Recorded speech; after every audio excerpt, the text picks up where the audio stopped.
Corpses litter the wastes. Endless mountains of corpses. Each one belongs to a most uncanny creature.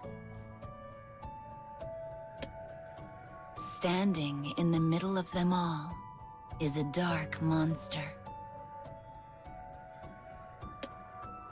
The bodies look much like himself, but he pays them no mind as he drags from them what he desires.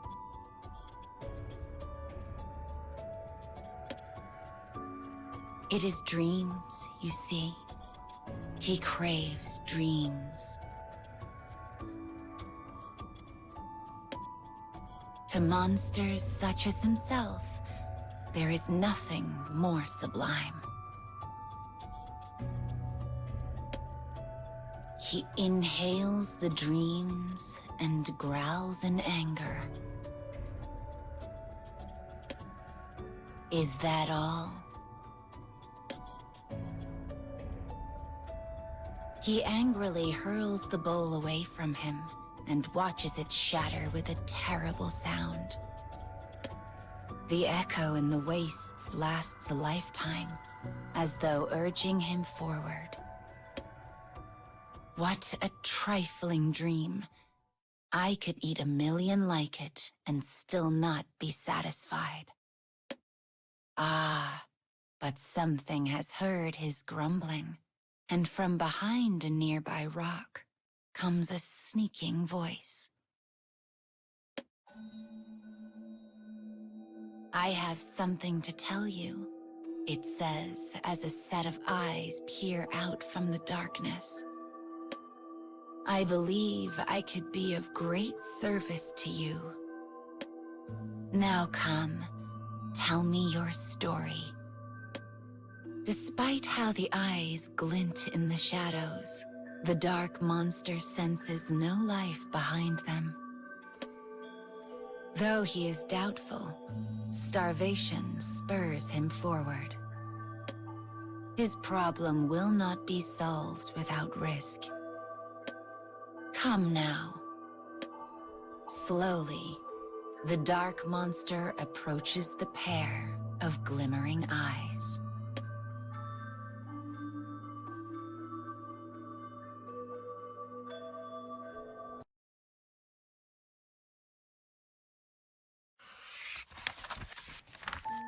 He once had lived without goals, without purpose.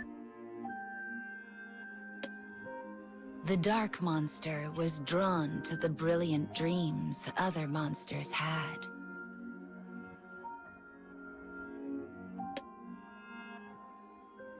He desired them so intensely.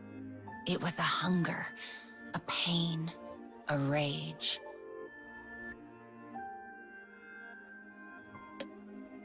Unable to fight against the impulses deep within himself, he finally attacked other monsters, his own kind.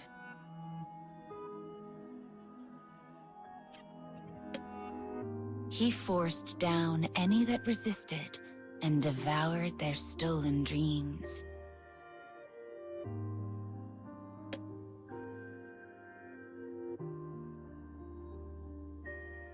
The first time he did so, his hollow heart exploded with overwhelming bliss.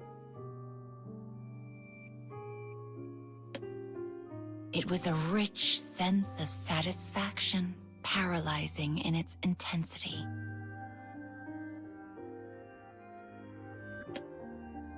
Almost as if the desires from the original owners of the dreams were a seasoning for his own.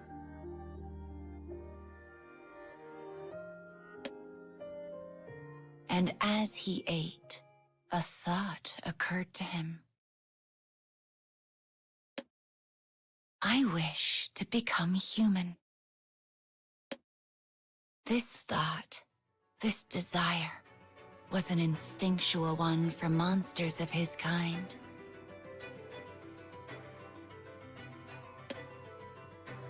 He instantly understood that his wish could come true if he ate a great many dreams.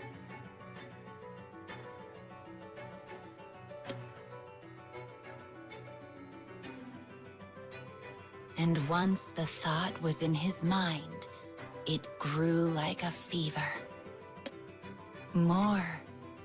More. I must eat more. The dark monster gave in to his basest impulses and rushed forward. He would find those of his kind, steal their dreams, and consume them all.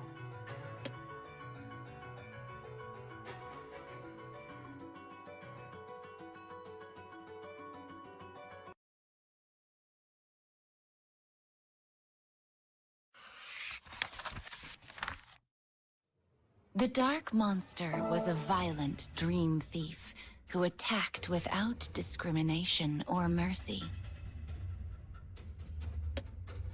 No one liked him. Of course they didn't. Soon, an order went up throughout the monster's world. His days of stealing dreams would be ended.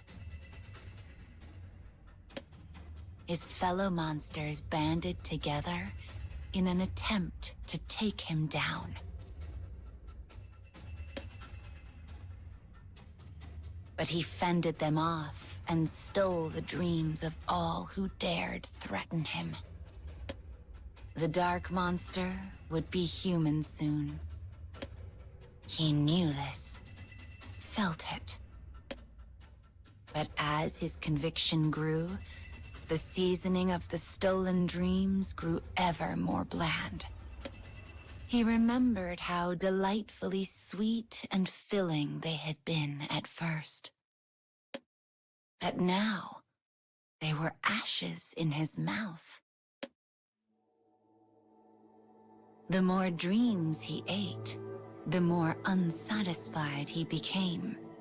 It was as if he were starving while surrounded by plenty. Perhaps this is what happens when I eat dreams tainted with my siblings' desires. The dark monster finally understood. No amount of poor quality dreams could ever turn him human. And when he arrived at that realization, the small flicker of hope within finally went out.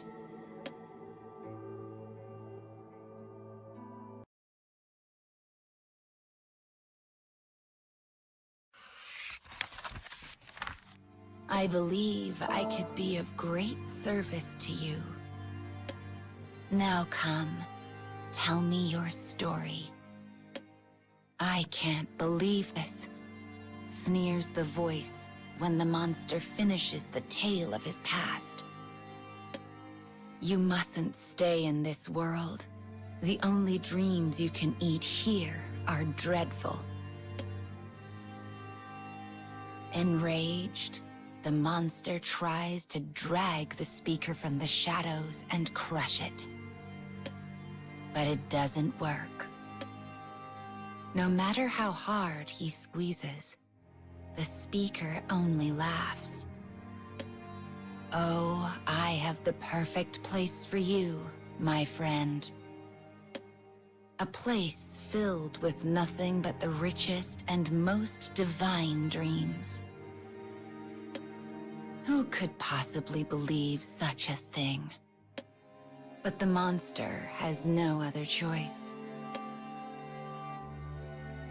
Still, he is wary of the speaker, this thing that calls himself Carrier.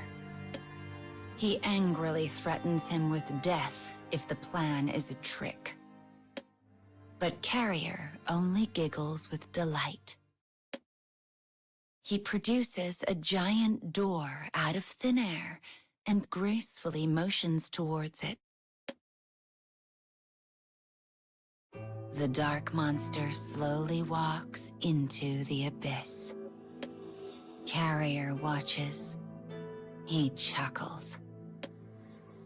Now let us go to the world of the cage, where all our dreams come true.